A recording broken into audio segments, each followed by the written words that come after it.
संस्थान के प्राचार्य आदरणीय संजय जी, इस संस्थान के प्रबंधक आदरणीय त्यागी जी, संस्थान के सभी शिक्षक भाई एवं बहन और मेरे प्रिय छात्र छात्राओं, आप सभी को मेरा वंदन, अभिनंदन, नमन।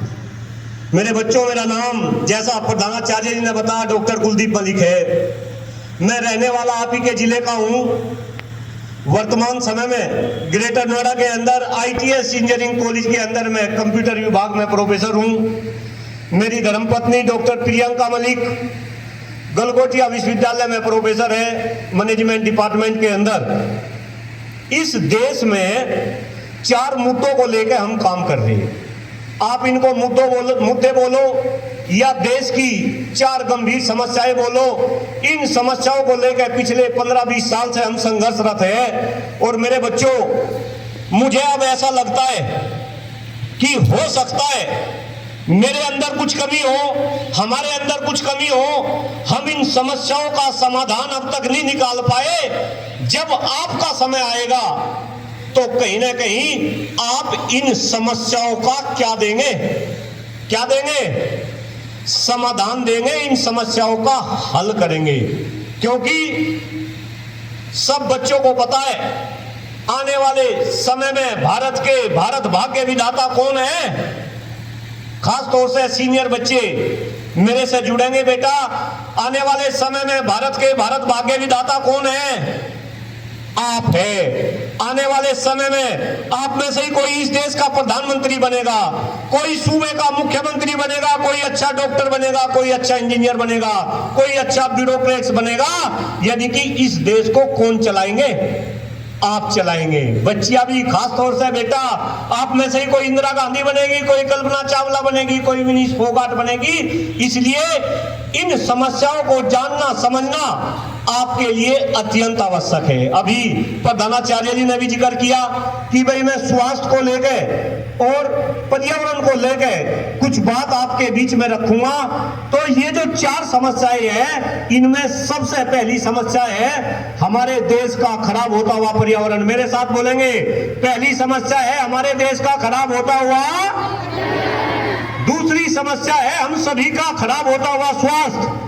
दूसरी समस्या है हम सभी का खराब होता हुआ। तीसरी समस्या है हमारे देश की बद से बदतर होती शिक्षा व्यवस्था। तीसरी समस्या है हमारे देश की बद से बदतर होती शिक्षा व्यवस्था। और बेटा, चौथी समस्या है हमारे देश की बढ़ती हुई जनसंख्या। मेरे साथ बोलेंगे, चौथी समस्या है हमारे देश की बढ़ती हुई। अब लास्ट की 2 समस्याओं पे बात ना करते हुए केवल और केवल स्टार्टिंग की 2 समस्याओं की बात करेंगे। पहली समस्या कौन सी?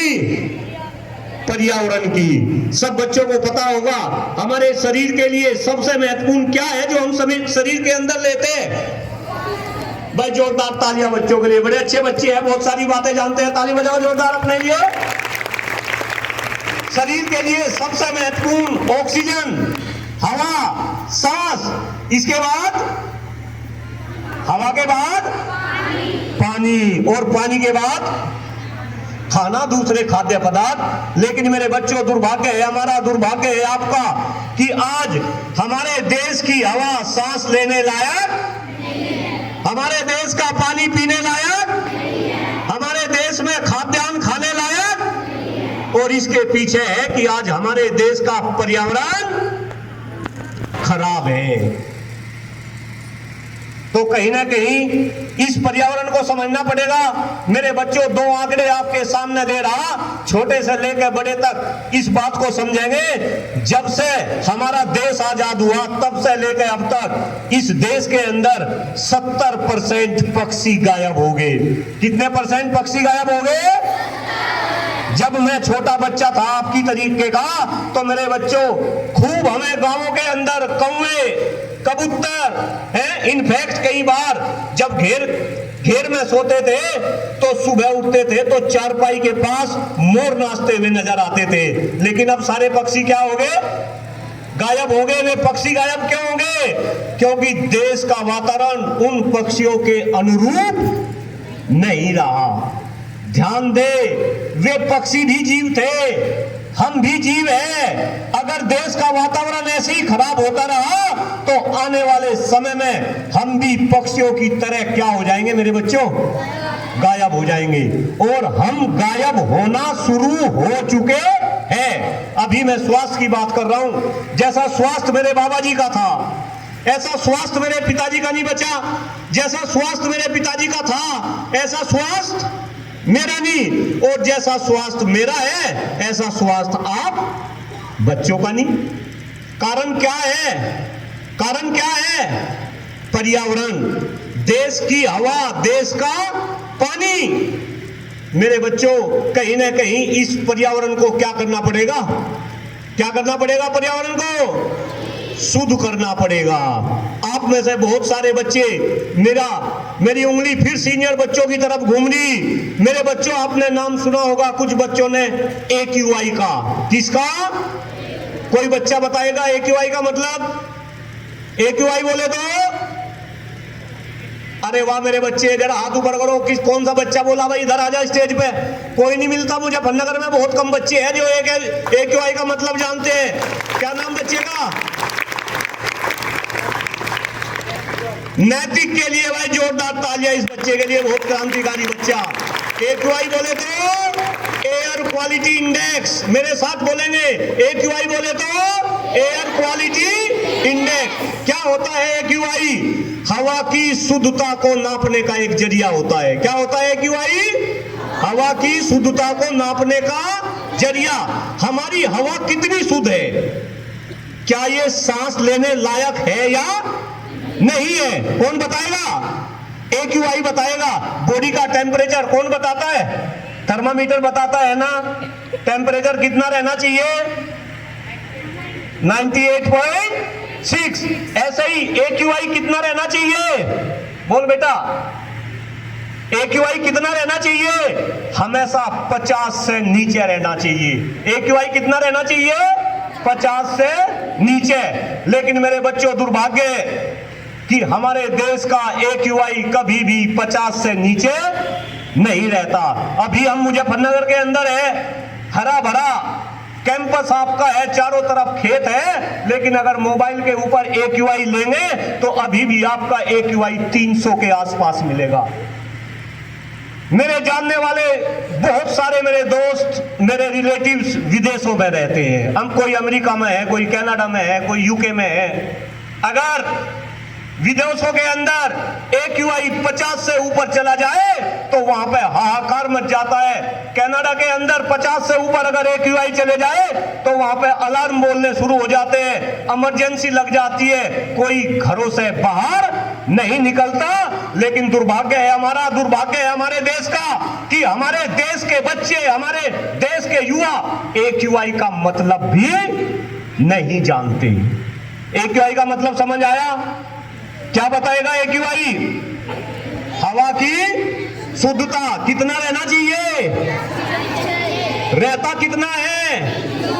300 के पार। और मेरे बच्चों, अब तो नवंबर का महीना चल रहा। हिंदुस्तान के अंदर जब अक्टूबर, नवंबर, दिसंबर, जनवरी का महीना आता है तो ये AQI 400 के, 450, 500 के पार चला जाता है। सांस लेना भी दूभर हो जाता है। आदरणीय त्यागी जी से मेरी बात हो रही थी। सौभाग्य है हमारा भाई, मैं ग्रेटर नोएडा में रह रहा, आप नोएडा में रह रहे।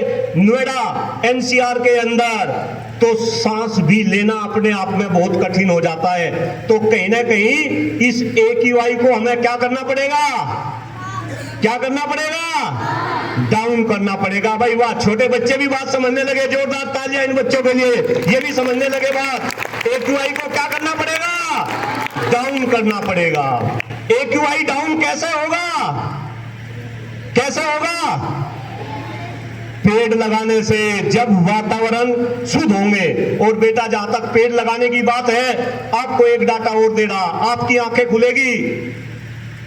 पूरे विश्व के अंदर आप हर एक कंट्री की बात करें, अगर आप प्रति व्यक्ति पेड़ों की संख्या देखें, you know what's the meaning of प्रति व्यक्ति पेड़ों की संख्या? एक आदमी के हिस्से में कितने पेड़ आ रहे हैं? अगर आप ये देखें तो उसमें सबसे पहला नंबर किसका? अमेरिका का 8000 कुछ पेड़। दूसरा नंबर किसका? कनाडा का 6000 कुछ पेड़, तीसरा नंबर रसिया का। लेकिन अगर धीरे धीरे हम आगे बढ़े तो चाइना विश्व के अंदर दूसरे नंबर पर अब जनसंख्या के मामले में है, पहले नंबर पे हिंदुस्तान है। चाइना के अंदर भी प्रति व्यक्ति पेड़ों की संख्या 142 है। चाइना के अंदर प्रति व्यक्ति पेड़ों की संख्या कितनी? 142। लेकिन अगर हम हिंदुस्तान की बात करें, अपने देश की बात करें, तो हमारे यहाँ प्रति व्यक्ति पेड़ों की संख्या मात्र 28 पेड़ एक आदमी के हिस्से में आ रहे। कितने पेड़ आ रहे? 28 पेड़। अब एक बात बताओ, जनसंख्या ज्यादा है, पेड़ कम, तो AQI बढ़ेगा या घटेगा? बढ़ेगा। तो इसका मतलब सिंपल सा फंडा, हमें क्या करने पड़ेंगे? पेड़ लगाने पड़ेंगे। क्या लगाने पड़ेंगे? क्यों लगाने पड़ेंगे?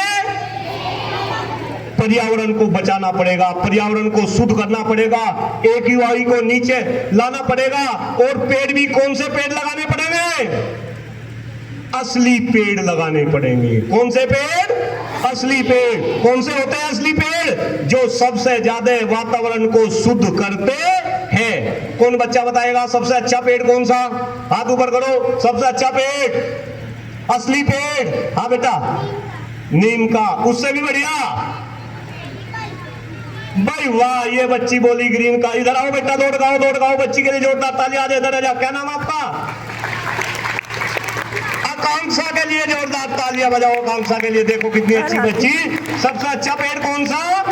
पीपल का। इसके बाद अरे वाह, बरगद। कौन बोली? बच्ची की आवाज आई। आओ बेटा, इस बच्ची के लिए भी जोरदार तालियां। सबसे अच्छा पेड़ कौन सा? पीपल का। इसके बाद बरगद का, और इसके बाद नीम का।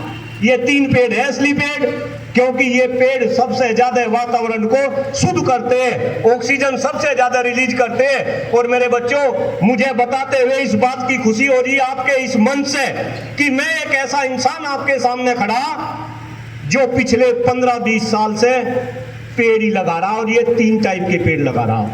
मैंने कितने पेड़ अपनी लाइफ में लगा दिए ये तो संख्या में नहीं बताता, लेकिन मैं आदरणीय प्रबंधक साहब से मैं ये हाथ जोड़कर निवेदन कर रहा, क्योंकि मेरे पास ना आ रहे, आप कभी जब ग्रेटर नोएडा में सर आएंगे तो ग्रेटर नोएडा के किसी भी जगह पे अगर आप खड़े होंगे, आपको कोई ना कोई बरगद का पेड़ नजर आएगा। वो एक एक बरगद का पेड़ मैंने अपने हाथ से लगा रखा, आप जैसे बच्चों की मदद से। और अब ग्रेटर नोएडा के अंदर ऐसी बात चल रही कि क्यों ना आने वाले समय में ग्रेटर नोएडा का नाम बदल के बरगद सिटी के नाम से रख दिया जाए। तो मेरे बच्चों, अगर आपके जिले में पैदा हुआ कोई इंसान 150 किलोमीटर दूर जाके ग्रेटर नोएडा में इस तरीके का काम कर सकता है, तो क्या हम सब मिलकर इस मुजफ्फरनगर जिले में ये काम नहीं कर सकते? कर सकते हैं, आया ना? पेड़ लगा सकते हैं, आया ना? असली पेड़ लगा सकते हैं, आया ना? और मेरे बच्चों, यही कारण है कि आज आपकी असेंबली में मैं आपके बीच में हूं, अपनी बात रख रहा। और मैं आपके बीच में आके अपनी बात नहीं रख रहा, मैं मुजफ्फरनगर जिले के हर विद्यालय में जा रहा बेटा, मैं बच्चों को वहां पर मोटिवेट कर रहा, और बच्चे मोटिवेट हो रहे हैं। मुजफ्फरनगर से पहले मैं 2 महीने तक शामली जिले में घूमता रहा, हर विद्यालय में मैं गया। और बेटा, जब मैं शामली जिले के 110 विद्यालयों में घूमा, बच्चे मोटिवेट हुए, और ऑन रिकॉर्ड शामली जिले के अंदर 10,000 पेड़ बच्चे लगा चुके। कितने लगा चुके? अगर शामली जिले के बच्चे 10,000 पेड़ लगा सकते हैं, तो हमारा मुजफ्फरनगर जिला तो शामली से बहुत बड़ा, शामली तो मुजफ्फरनगर में सही निकला, वो तो बच्चा है ना। तो क्या हम पेड़ नहीं लगा सकते? आया ना? क्या मेरे अभियान में मेरा साथ नहीं दे सकते? आया ना? अब मुझे ये बताओ मेरे बच्चों, कौन ऐसा बच्चा है, अभी भी मैं एक बरगद का पेड़ लेकर आया आपके कैंपस में, वो पेड़ हम कहीं लगाएंगे, जब जब आप उस पेड़ को देखेंगे तो आपको किसकी याद आएगी? मेरी याद आएगी। और वो पेड़ आपसे चीख चीख के बोलेगा कि अगर 150 किलोमीटर दूर से आके कोई इंसान ये बरगद का पेड़ यहां लगा सकता है, तो फिर हम पेड़ क्यों नहीं लगा सकते? क्या कोई बच्चा है जो 1-2 पेड़ लगा के उन पेड़ को पालने का काम करेगा। झूठ नहीं बोलना भाई। कोई बच्चा, जो कोई बच्चा है जरा हाथ ऊपर करो, 1-2 पेड़ लगा के उन्हें पालेगा भाई, वाह, मैं आपके लिए बेटा जोरदार तालियां बजा रहा। अगर ऐसा होगा तो आपके विद्यालय में आना मेरा सफल हो जाएगा। पर्यावरण की बात समझ आई?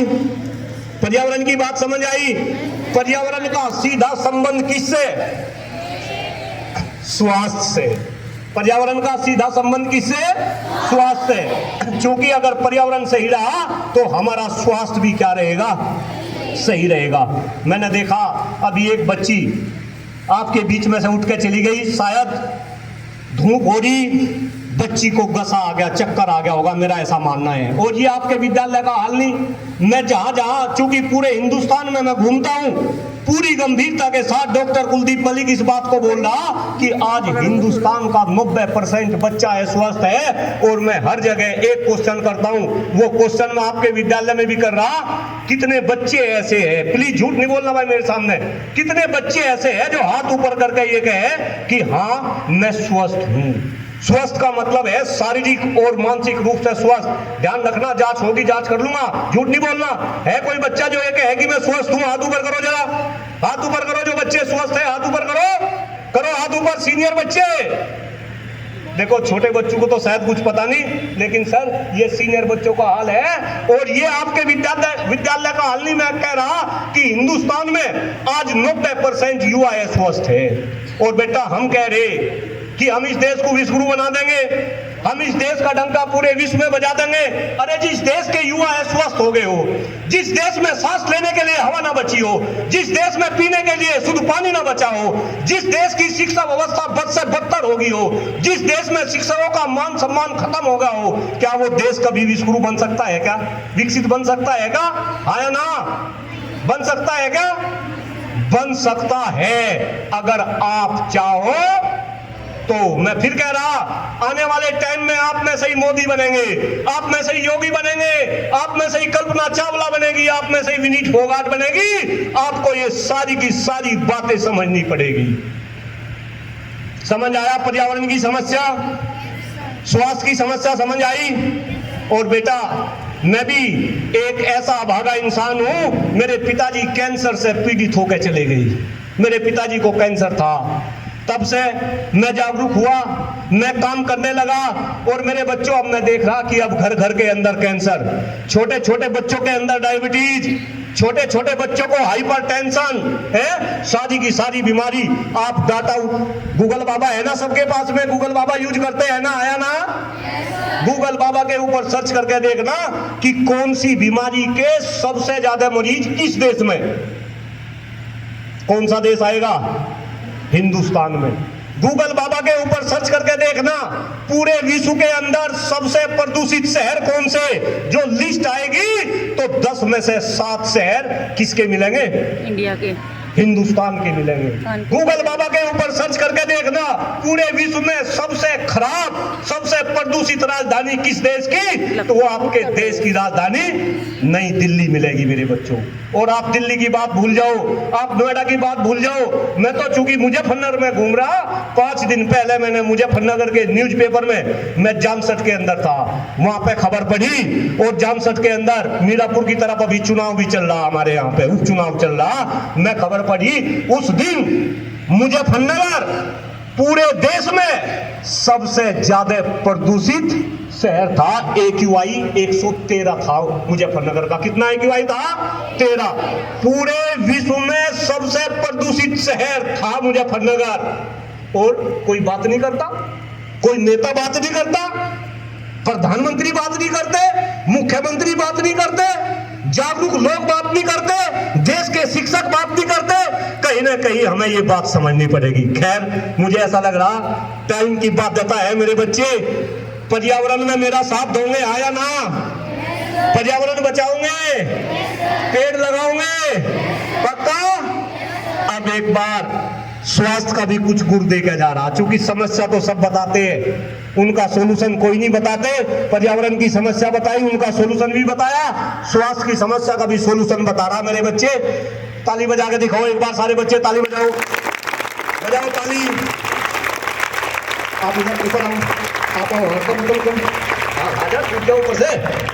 आओ, दौड़ जाओ, दौड़ जाओ, दौड़ जाओ। कम कम कम। क्या नाम आपका? क्या नाम आपका? नाम बताओ। मोहम्मद साहब, ताली बजा के दिखाओ, एक बार बजाओ ताली। नहीं, ये ताली बजाने का तरीका, ये ताली बजाने का तरीका नहीं है, ये गलत तरीका है। ताली आज के बाद में कैसे बजानी? ये चारों उंगली, ओजिए अंगूठा, ऐसा लगेगा, पट्टा पट बजाओ, ताली बजाओ, ऐसे बजाओ ताली, ऐसे ऐसे बजाओ ताली, है ऐसे बजा दो। जब हम ऐसे ताली बजाते हैं तो हमारी हथेली के अंदर कुछ एक्यूप्रेशर पॉइंट्स होते हैं। क्या होते हैं? Acupressure points. वे पॉइंट्स दबते हैं, और जब वे पॉइंट्स दबते हैं तो हमारी बॉडी के अंदर 72,000 नाड़ियां, अरबों खरबों की संख्या में सेल्स सारे के सारे क्या हो जाते हैं? एक्टिव हो जाते हैं। सब क्या हो जाते हैं? एक्टिव हो जाते हैं। और जब वो एक्टिव हो जाते हैं तो हमारे शरीर में अगर कोई बीमारी है तो वो बीमारी क्या हो जाती है? खत्म हो जाती है। अपनी लैंग्वेज में बोलो, छू मंतर हो जाती है। क्या हो जाती है? जानते हैं ना छू मंतर का मतलब? तो ताली कैसे बजानी? ऐसे ऐसे, पट्टा पाट, पट्टा पाट, पट्टा पाट, है। एक बार हाथ ऊपर करो, करो हाथ ऊपर। ये ताली स्पेशल ताली किसके लिए? अपने गुरुजनों के लिए, आदरणीय प्रबंधक साहब के लिए, आदरणीय प्रधानाचार्य जी के लिए। हाथ ऊपर करो, सारे हाथ ऊपर करो, बजाओ ताली, बजाओ ताली, बजाओ ताली, और जोर से, और जोर से, और जोर से। Very nice, very nice. ये देखो बेटा, खैर मुझे लग रहा कि मुझे अपने उद्बोधन पर विराम देना पड़ेगा। इस आशा के साथ सभी लोग इस देश के पर्यावरण को बचाने में अपना सहयोग करेंगे, अपने आप को स्वस्थ रखेंगे, क्योंकि जान है तो जहान है। पहला सुख निरोगी काया, दूजा सुख धन और माया, है ना। अब बस 30 सेकंड के लिए 2 तरीके से ताली बजवा रहा बेटा, और मैं निवेदन कर रहा आदरणीय प्रधानाचार्य जी से, जब भी बच्चे असेंबल हो भाई ये 30 सेकंड 1 मिनट की ताली बजवाओ। और मैं प्रॉमिस कर रहा 1 महीने बाद कोई बच्चा यहाँ से कसा खा के बाहर नहीं जाएगा जी, सारे बच्चे स्वस्थ हो जाएंगे। बजाएंगे मेरे साथ ताली 2 तरीके से? हाँ या ना? अच्छे से बजाएंगे, एक साथ ताली बजाएंगे। और ये ताली ही नहीं बजानी, जब घर पे जाएंगे तो घर पे भी डेली ऐसे ही क्या बजाएंगे? ताली। पहली ताली है ओम के नाम पे। किसके नाम पे? ओम के नाम पे। कैसे बजेगी ताली? एक बार मुझे देखो ऐसे, ओम, अरे देखने के लिए बोला अभी, ओम ओम ओम। जैसे जैसे मैं ओम ओम बोलूंगा ऐसे ऐसे ताली बजेगी। जैसे मेरी स्पीड बढ़ेगी, ताली की गड़गड़ाहट की स्पीड भी क्या होगी? बढ़ेगी। बजाएंगे ताली? पक्का? Let's start. सभी बच्चे ओम के नाम पे ताली वादन प्रक्रिया। ओम ओम ओम ओम ओम।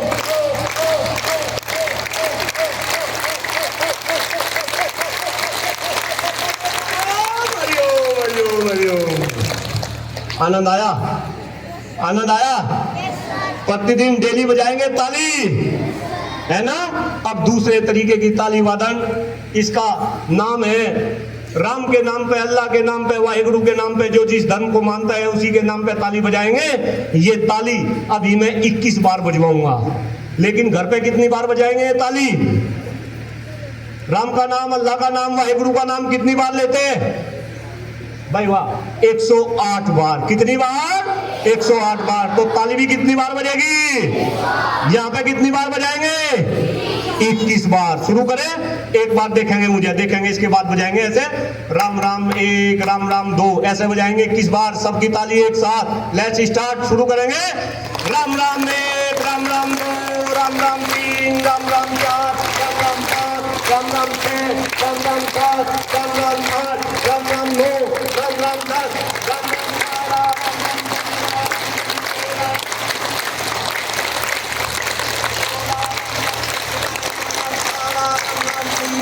राम 20, राम राम 21। बहुत बहुत आभार, धन्यवाद। आदरणीय प्रधानाचार्य जी संजय जी का बहुत बहुत आभार। आदरणीय प्रबंधक साहब त्यागी जी का बहुत बहुत आभार।